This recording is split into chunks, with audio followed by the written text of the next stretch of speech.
اللہ الرحمن الرحیم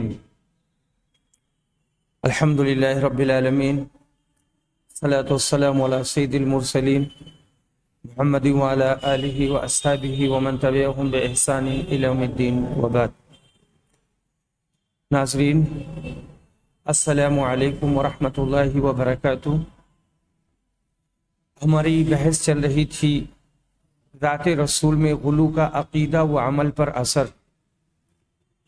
اس بابت میں نے عقیدہ کے سلسلے میں الوہیت اور رسول کی بابت عام مسلمانوں کے خلاف عقیدہ رکھنا، یہ دو نقطہ بتایا تھا۔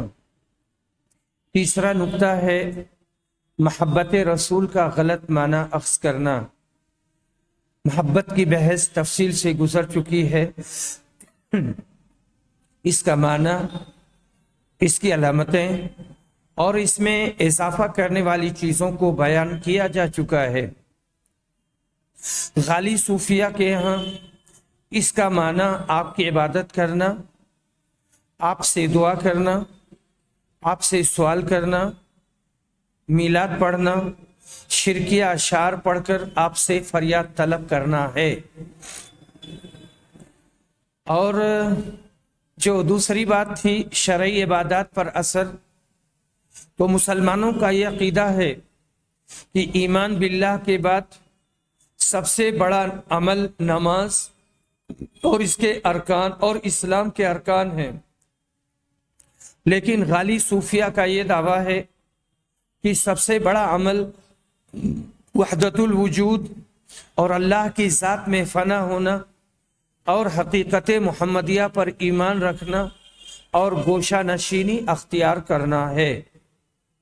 مسلمانوں کو رسول صلی اللہ علیہ وسلم سے جو سب سے بڑی دولت ملی ہے وہ آپ کی ہدایت اور سنت ہے۔ لیکن صوفیہ کا کہنا ہے کہ یہ طریقت اور حقیقت کے وارث ہوئے ہیں۔ صوفیہ آپ کی سنت کی طرف توجہ نہیں کرتے، سنیوں کو اپنا دشمن تصور کرتے ہیں، کیونکہ یہ سنت کو پھیلاتے ہیں اور زندیقوں اور ملحدوں کے باطل افکار کی تردید کرتے ہیں۔ ذات رسول صلی اللہ علیہ وسلم میں غلو کی بابت اسلام کا حکم۔ قرآن اور حدیث میں سختی کے ساتھ غلو سے روکا گیا ہے۔ قرآن نے صاف طور پر آپ کے بارے میں کہا ہے کہ وہ بشر تھے۔